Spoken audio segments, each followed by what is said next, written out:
And we're back right after our sick unboxing video. We're here today with the Madoka English deck profile. I used this deck in the English regionals recently, and I made 9th or 13th place or something. Only 13, you went X2. Yeah. I lost my last 2 matches, unfortunately.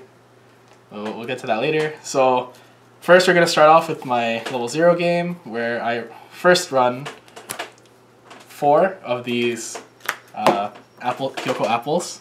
So what the effect is, it's a pay 1 bond to the 1/0 vanilla Sayaka, and it gives the Sayaka itself 1k, or it gives it globally, and pretty much it functions as the main plussing engine in this deck because you use it to maintain hand, maintain field, and you can also use it to wall up and against your opponents, and it makes your vanillas pretty much 1065s or 1075s on defense, depending on if you have 1 or 2 out, which is normal. And sometimes on the off chance, you can have it as an 8-5 if you have 1 in the front row for some reason. Yeah, it's a really good card, and it helps you plus for most of your game and maintain hand. And it's really important to help keep Sayakas in your hand for your healing wishes later on. Next, I run 3 of these Madoka beaters. If you have 2 or less stock, it gets 1/5. I use it because I don't have runners or any sort of Riki or anything. I just use this as a beater to, try and kill stuff and maintain field, and pretty much it helps me plus early on, so I don't have to play as many cards. Hopefully, they should be able to get over it unless they play bombs at level 0. Normally, the card itself shouldn't die because I would have 3 of these next Cubes. What it does is it gives center slot magic character Clock Encore, and it helps me tri-field at level 2, so then I can get more attacks in and end up making more stock for level 1, which in turn leads to more brainstorms, helps me save up for level 3, healing wishes, and I can play more bonds a lot faster and easier. Next, I run 2 of these Kyoko Suiciders. I use this in case they play beaters like my Madoka beater or something similar. If they don't have +1 level, I'll throw this down and I'll just crash it into it and get rid of their beater before, he gets too much of a plus off of it. Next, I run 2 of the Sayaka Mamis. The first effect is look at top card and leave it there or put it on bottom. I normally use that to check my trigger most of the time, or if it's a climax, I can leave it there. And if I have a Brainstormer out, I'll use it to either use a spammable hand fix, or I'll use it to plus with the Homer Brainstormer. Next, I have 2 of these Sayaka spammable search brainstorms. Pretty much, this is my main way of milling through my deck, and also main way of hand fixing in this deck, because this deck really lacks a lot of ways to mill, rather than these 2 cards plus the next card I'm about to show. So pretty much you use this when you need to hand fix. You can grab your Sayaka, or your Kyokos, your 1/0 Sayakas for Healing Wish, or you can grab your level 3 game later on if you have the stock to do it. It's a really good card, and pretty much it helps Madoka with some of the problems it has. And the last card I run is a single Homura Plussing Brainstorm, which is a pay 1, tap 2 search for every climax hit, and I use that a lot with this. So if I know that I'm gonna plus with this top check, I'll use it to pretty much gain more cards in hand and try and maintain hand throughout the game. Oh, I also forgot to explain the second effect of this. This is on attack, reveal top. If it's a magic character, add to hand, ditch 1. It's a mandatory effect, and pretty much you can also use that to hand fix if you're climax flooded early on in the game. So in total, we run, what was that, 17 level 0s? Something like that? I don't know. Oh, fuck, man. 4, 7, 10. Yeah, 17 level 0s. So that's it for our level 0 game. So next we'll move on to level 1, where first, the main star of the deck, the really hard to find card. 1/0, Sayaka. What this card is, it's just a vanilla. Yeah. It's nothing really to explain here. The reason why it's a good card, though, is because it works in tandem with the Kyoko I mentioned before. She gives 1k to all of these, and pretty much you use this to bond to these, give it power, and recycle playing it over and over, and it comes really strong. And pretty much you shouldn't have a problem with field. Otherwise, you know, if you don't have any apples out or anything, you're kind of just playing really shitty vanillas that don't do anything. But Madoka's a special case because of Kyoko. Next, we have 2 of these 1/1 Sayakas, where the first effect is it has a clock encore, and the second effect is you may ditch a climax. This card gets plus 1k, and on reverse draw a card. You use this when you're climax flooded early game and you don't have the option to spammable brainstorm or use your Sayaka moments to try and filter them out. Pretty much use that just to help filter, and maybe sometimes you can try and kill your opponent's wall with it, but I highly doubt you're going to. Ditch like 3 climaxes to do that or something. It's really dumb, but this is really a good card in the situations where you are climax flooded, which is why I run it. But I only run 2 because I think it's not really necessary to run any more. Next, I run 3 of these Kyoko bombs. So it's a 2/5 level 1 Suicider, and the second effect, which is when this card gets reversed, you may give another character on your board 1/5. I think it's really important because you can use it to try and power up your Sayakas and make them even stronger on your opponent's turn. Or you can do some sick play where you crash this, pump this higher on your attack, and try and kill another thing of your opponent's walls. And it's a really good card because it helps you get over your opponent's walls if Sayaka isn't big enough, if either of them aren't big enough, and you can also use some the nice power boost in some situations to help you win a few battles. And so far we run 4, 6. We run 9 level 1s. Now I'd be like Ajit, make that tasteful joke. It's up there. That was fucked. Alright, next for level 2, I think it's the very fun level 2 game where we have 4 of these Sayaka's Healing Wishes. What this does is, so you can use this on your opponent's turn or your own turn, is you sack a Sayaka. So if you don't know, Sayaka's the blue-haired chick. You sack a card with Sayaka. Wait, what if they didn't know, Kevin? Come on. What if they weren't paying attention? So first you sack Sayaka, and then you send this card to memory, and then you add the top card of Clock to your hand. The card is really good because it functions as a sack counter, and it also functions as a... It also works around anti-heal because you're adding the card to hand rather than to waiting room. So pretty much use that, and because of this card, you run... That's why the deck is mainly blue focused, so you run more Sayaka, you get more healing off, and you pretty much play War of Attrition rather than burns or clock kicks or anything. So pretty much you're going to try and outlast your opponent a lot with this card, and you can also dodge a lot of their on-reverse effects, like their clock kicks or their on-reverse ping 1s or restanders, you know, the works. So, and next we run 2 of these 2/1 salvage events. It's a salvage 2, ditch 1.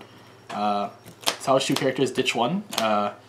Which I use this to grab my level 3s at this stage this stage of the game, because if I don't have the option to, if I whiff my brainstorm, or if I already have this in hand, I wouldn't need to really brainstorm and try and hope and stack and hit it. So I can just salvage 2 level 3s, such as my healers or clock kicks. I'm going to use that to grab it a lot easier, and it also helps me hand fix. I can maybe ditch a climax with it or something.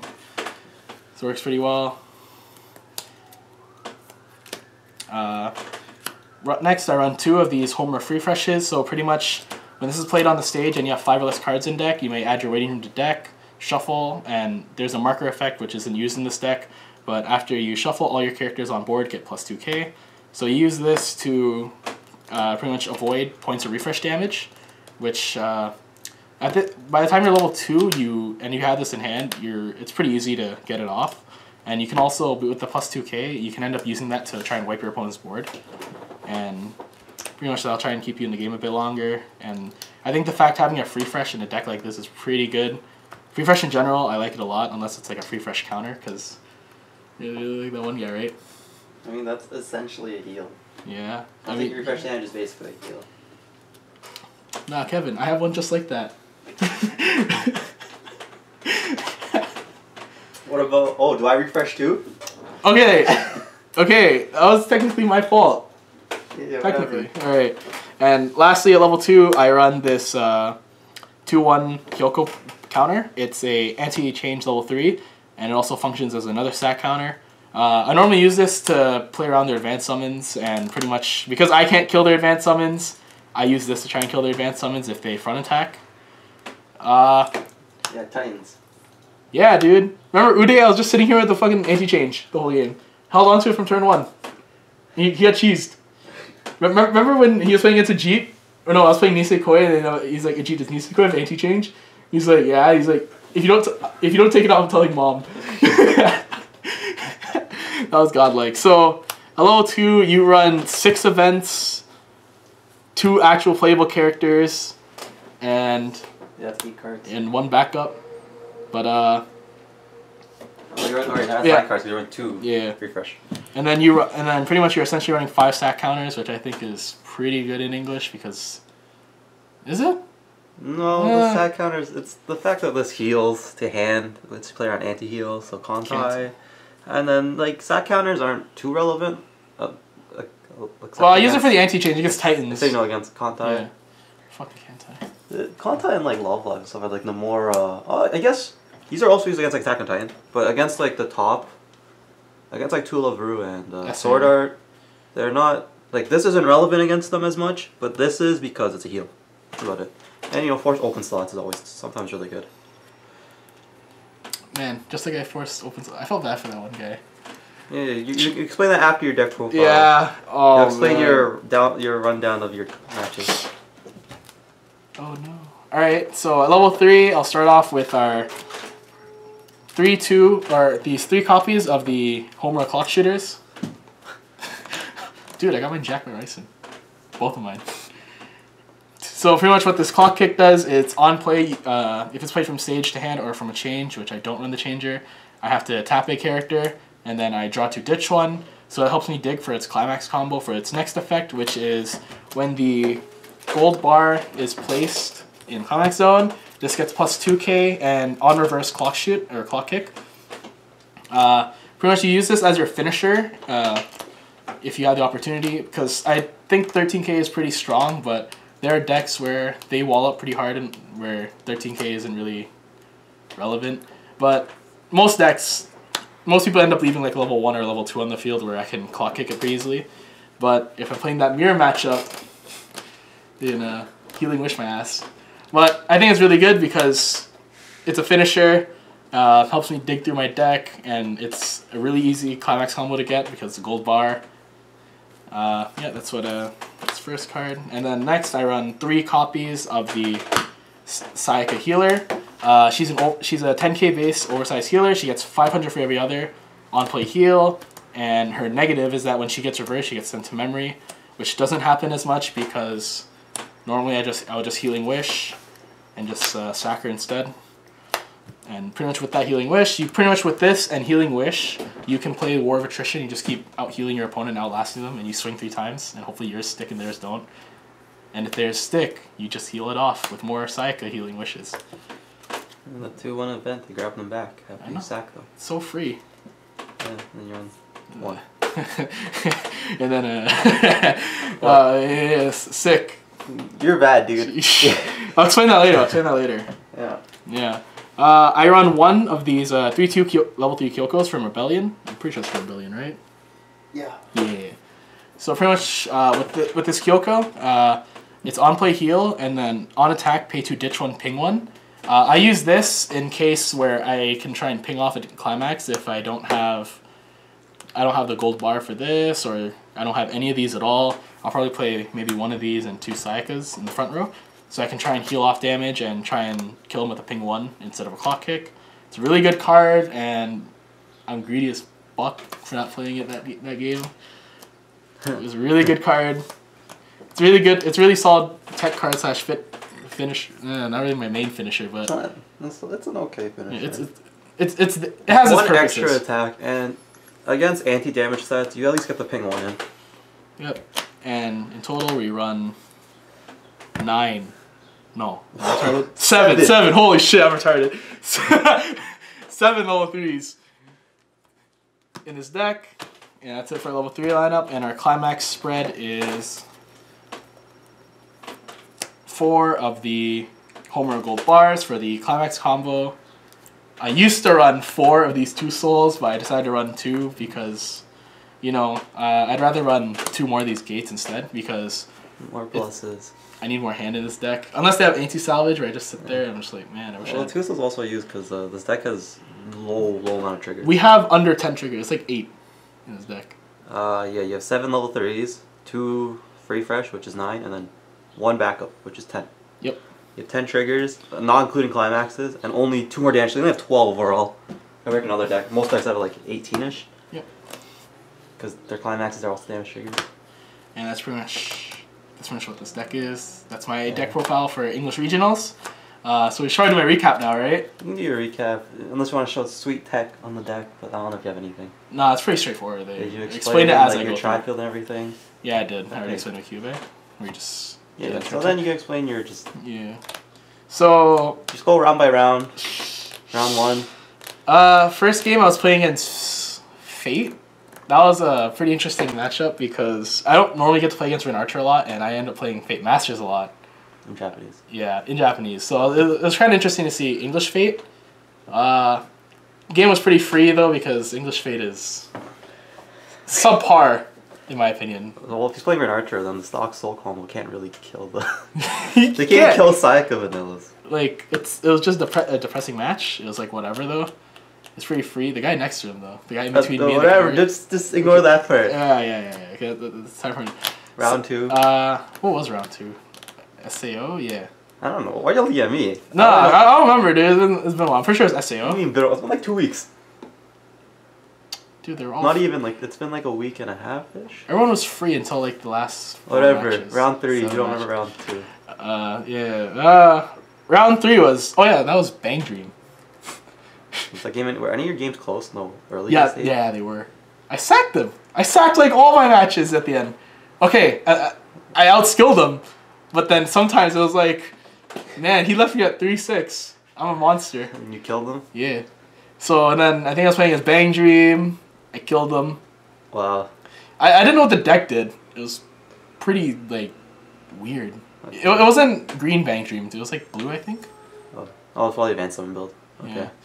Yeah.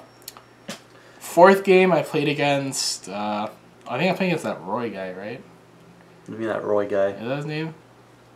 You played Roy? The Two-Lover guy, right? Yeah, the hype beast guy, right? That's what Uday calls him. That's what you guys call him. That's what Uday calls him. Roy. Yeah. Play against Roy? Yeah. Yeah, I felt bad though because I feel like he got gimped. What happened? He swung with 2 characters 3 turns in a row. Wait, what happened? You not draw a 3rd character? No, he didn't. And then he tried brainstorming to hit it and try to get another character. And he swung with 1. Like, oh god, that's even worse. I think you should just move 3 up. Yep. Pretty much that happened. I just sat there. And you won? Yeah, won. Fifth game, I played against Bang Dream again, but it was green build. It reminded me so much of Milky Holmes. It is. It's like a really bad Milky. Like, he kept doing the level swap thing and everything and milling. I'm like, yo, this shit's dank as fuck. It was a really close game because at the end, I think I was at 3-4 or 3-5 or something like that. Yeah. And then I had 3 open lanes because he killed everything. Oh no, I sacked everything actually because I'm like, yo, I don't trust that. There's on reverses. So he swings. He's swinging 3-3-3. He has 3 level 3s on the board. First attack, double trigger, swing for 5, cancel on 4. Second attack, swing for 5, cancel on 5. Second attack, cancel on 3. Or last attack, cancel on 3. And he double triggered or no? Yeah, he double triggered. He double triggered all 3. Yeah, my bad. I messed up the number there, but he double triggered all 3. And he's just like. Then he died. Yeah, and he just died. He's like, what the fuck? Unlucky. We see that guy at every tournament too. He's really good. He's a really cool guy. I want to play against him again. Round 6. Contai? Yep. Round 6 was Contai. Yeah, it was the guy who got first place. This is the guy that went undefeated though. Yeah, this guy. This is the one you did tap. Yeah, the misplay. Yeah. So, my board was here. Where is it?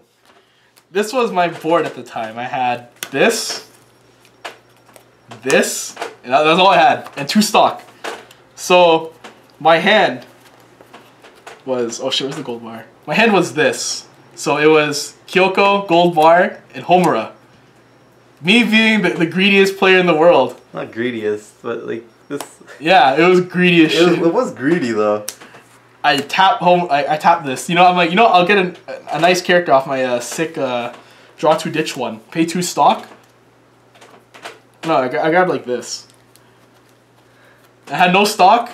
And I'm like, huh. Well then. Yeah, pull this up. Slam it down. And you only got 2 swings. Yeah, you cancel on like 2 for both of them. I'm just like, well, I'm dead. I'm probably Whereas, dead. you know, if you had played this, you'd have 3 attacks. 4. No, 4 with the ping 1, and you have a better chance of, you know, just doing something. Yeah. Yeah. That was probably the safer play. Yeah. Just because, you know. And the second game, where it was against the SAO player, the one you playing against top 8. I don't remember his name. I don't know either. But if I was a scumbag, I could have won. No, what happened in the game? Yeah, it's one of those games, you know, where you're sitting there trying to enjoy a game of Weiss Schwarz, but then they cancel 2 attacks every turn. The only damage you get through is like a 1, maybe a 2. No, it's always a 1. This deck has like no triggers. You're swinging. Like, he canceled every attack that game. It was like really annoying. There was a chance near the end where I could have potentially gotten DQ'd, where he was. Oh my god! If I just let myself 8 to 4, if I was. No. What are you talking? Why would you even? Don't even talk about DQing your players. Yeah, no, that's BM. That's BM. So then, pretty much, I survived a round of double Xenon, and then afterwards, he canceled another. No, triple canceled. Swung another 3 Xenons at me, and I died. Yeah. Yep, game was over, and that's how mine. This is where the Homura is not strong enough to kill Xenon. She's 14k, right? She's 13-5. Oh shit. If you cancel the burn 4. So fun. So you can't even clock kick her. Wait, they have machine ice suit, right? You can't back up. Yeah. Ah, fucking sweet. But he made top 8, so you know, congrats to him. Salt Lord McGee here. Tilt Lord 2, forever tilted. Oh man, I was so bitter. You saw how bitter I was after that too, right? That's because we all dodged each other in the last round to try to make top 8. Yeah, that only guy who lost. You, me, and Brandon. No, Brandon also lost. Oh yeah. I didn't. But, you know. You look cheesed. Whatever. Is that he was playing Excel World. Yeah, he's playing Excel World though, so it's all. Alright, and that's it for my Springfest recap and my Madoka profile, and we'll see you guys on the next video. I may make mine. I may have to do the other one, but we'll see. Oh, Michael's? Yeah. Yeah.